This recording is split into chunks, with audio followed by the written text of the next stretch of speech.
Excellent. Well, here I am, absolutely sitting here with Gilby Clarke, and now we should just let everybody know, establish the fact that you did play with Guns N Roses for a while, right? Yes. And that was cool? Yeah, that was great, man. We had a good time. The tour was like about 2.5 years. Right. As far as tours go, that was a good one. Yeah, well, I saw it from the front row, so I remember that fondly. Like I said, that's a very dangerous place to be for one of those shows. No, absolutely. Now, and also, though, more importantly, though, you've sort of in the interim here put out your own solo record. Yeah, well, we're just waiting for things to pick up with GNR and stuff. You know, I made this record. Cool. I'm going to do a whole tour, everything. I'm going to get out there, man. I'm going all over the world, America. We're going to South America, Europe, Japan, the whole place. Well, get your passport in order. Oh, yeah, the passport's already working. Got the extra pages. Yeah. Excellent. Now, all right, well, this is the deal. I know when I was listening to this, on here you've covered the Stones. We've been talking about the Stones tonight. Also, you did the Clash. But, like, when you were just a young Gilby, like, what records do you think you wore out the most? What were your favorite things to listen to? When I was really small, it's like all we had was like an AM radio. I used to like listen to like under my pillow and stuff, you know.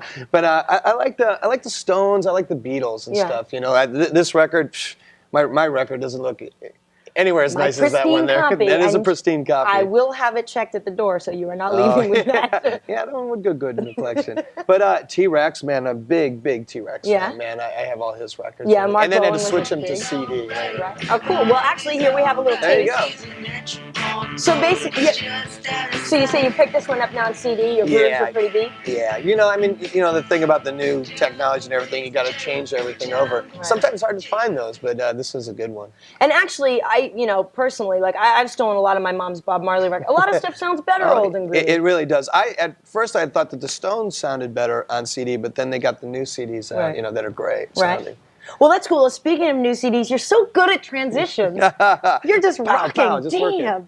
So basically, you know, I mean, we hear, you know, our consumer guide. We tell people what we like to buy. When you went shopping recently, or you know, what are the last few things you've been listening to? What have you picked up? What do you like? My last buy was I bought like Soundgarden's new record and Smashing Pumpkins. Man, that's a great. That's my favorite record of the year. So is it really? Yeah, it really is. And do you have like a favorite track on there? I like Today. I think Today's the best song on the record. See. How does that work? Isn't that amazing? I got to get one of these guys to follow me around everywhere I go. Yeah, this is great. And as you saw, you know, I was hyping this one for Rock and Retail too. Oh, really? Have you seen them live ever? You know what? They opened for us in GNR one time. Was that cool? I liked them, but I don't think it went over very well. I don't think the GNR people, you know, fans and stuff, understand Smashing Pumpkins. Yeah, I mean, because when I was, you know, saw a few of the shows, I saw Soundgarden up for you, and I saw the show of Metallica and Faith No More, and that seemed to be great. Yeah, no, those were perfect bills and stuff. I mean, we've had some strange ones and stuff, but it's just because we try to give everybody a taste of whatever. We had Blind Melon for a long time, and actually they went over really well. You know? Well, they went over like a golden shower, didn't they? Yeah, they did. Got that. Anyway, no, that's cool. I mean, that's good that you bring diversity, you know, around to the people. I mean, that's a good way to expose folks. Definitely is. That's cool. Now, the other thing that I really wanted to find out, because, you know, you come in here, you should see folks. He's got like this rock and roll entourage and everything. He's like, you got to have a crew. You do. But, and I know that you must have subjected them to this, but I want to know, you know, let's say I was to go over your house, you know, and you were, you know, somewhere off, and I peeked around into like the darkest corner of your collection. I know there's like guilty pleasure stuff in there that nobody would expect to find. Well, I have to tell you because it's sitting right in front of us, isn't it? It is. It's kismet. I mean, I'm a sucker for a lot of the early '70s, like the pop singles and stuff. You know, I mean, I'll tell you one funny story is like when we were doing the November Rain video, you know, we had time in between takes and stuff, and Axl and I were just, you know, screwing around with a lot of like all those songs. It was funny how both of us knew some of this stuff. I'd play it on guitar and he'd start singing it, and then he'd play a little on piano, I'd play guitar.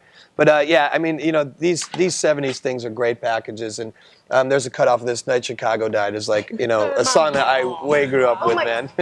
It's here. Excellent. Come on, everybody here knows this song. I know, we do. Can we look for this as like a special cover during your show? No, but I'm sure some band's going to cover it nowadays, you know. No, it's got Radar Love, though, Oh, yeah, that's a great tune, too. So did you, because this is like a huge 10-disc series or something. Oh, yeah, I have like, I think I probably, no, it's like 15, and I have like 10 of them so far. Oh, yeah. So now that's cool. Now, you were just talking about how you and Axl would sort of jam, and also you had a lot of the guests from GNR on your record and stuff, and you had Black Francis, Frank Black. Frank Black, Charles, whatever you want to call him. Like I've known him for a long time, and when he was in the Pixies, he used to always talk about, someday I'm gonna make a record, and I'd love for you to come play guitar on it. And then I got in GNR and stuff like, you can't be on my record now. Right.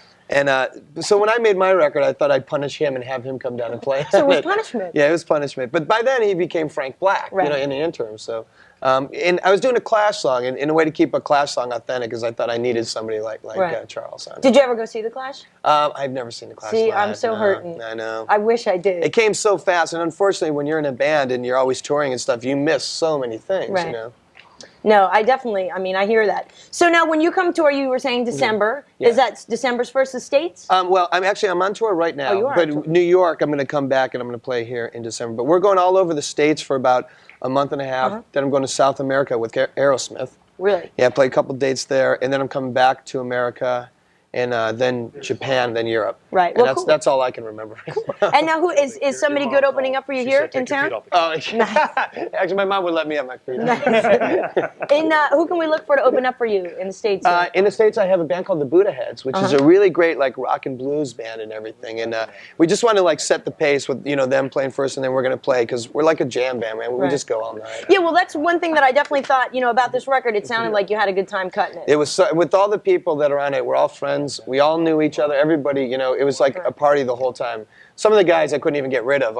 They weren't even recording, and they wouldn't leave the studio. Well, it's your posse. Exactly. I gotta have a crew. You gotta have the crew. Yeah. Well, excellent. I just totally want to thank you for coming. Thanks, Karyn. The album is called Pawn Shop Guitars. It's Gilby Clarke. Look for him on the road. Listen to his record on the radio. And again, thank you for coming. Karyn.